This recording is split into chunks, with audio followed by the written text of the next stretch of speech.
Hey there, my name is Paul and this is Out of Neutral, a weekly tune-up where we look to the Bible to get in gear and follow Jesus into the life he came to make possible. Today I want to talk about how to have a difficult conversation. Most people tend to avoid hard conversations because frankly, they're hard.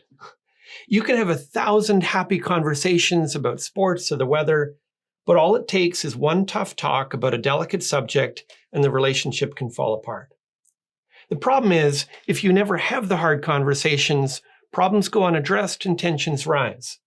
When this happens, it's not long before people start expressing their frustrations in direct and indirect ways, and the unity of the team suffers.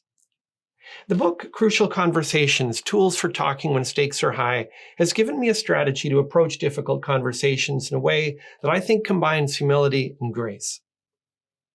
First, start with the facts. I think many difficult conversations are doomed from the beginning because we start with our feelings. I'm angry because you did this. What we don't realize is that we're often actually saying, I'm angry because I've assumed certain motivations about you based on the partial information that I have, which I've concluded is all that really matters.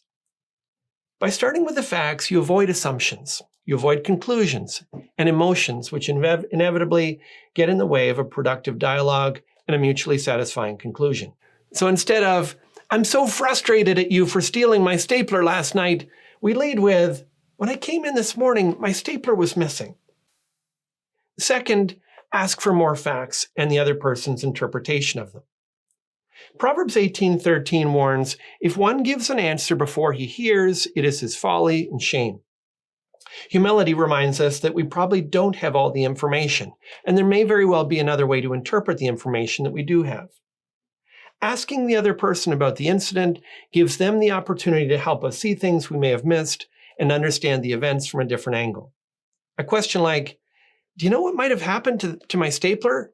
Allows us to gain information and hear a different perspective. Third, tentatively share your interpretation.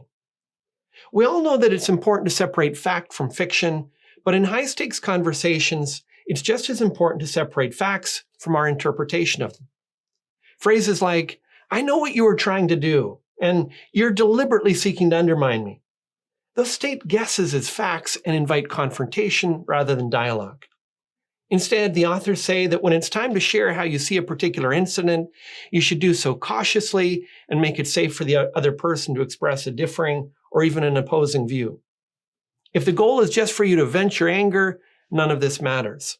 But Proverbs 18:2 warns, a fool takes no pleasure in understanding, but only in expressing his opinion.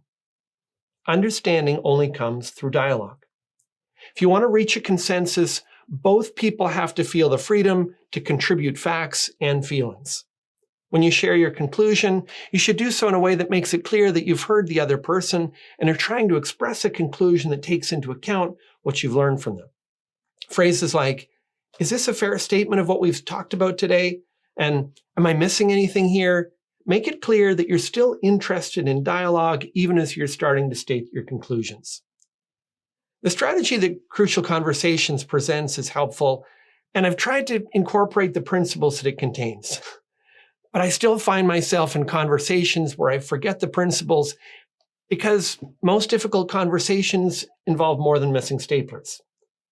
Reminding myself that I probably don't have all the facts, that there's probably a different way to interpret the facts that I do have, and there's probably a good reason that people are acting the way that they are, helps me to lean into dialogue when I'm tempted toward confrontation. What helps you with your difficult conversations? Where do you still get stuck? Share your experiences in the comments so we can all learn from them.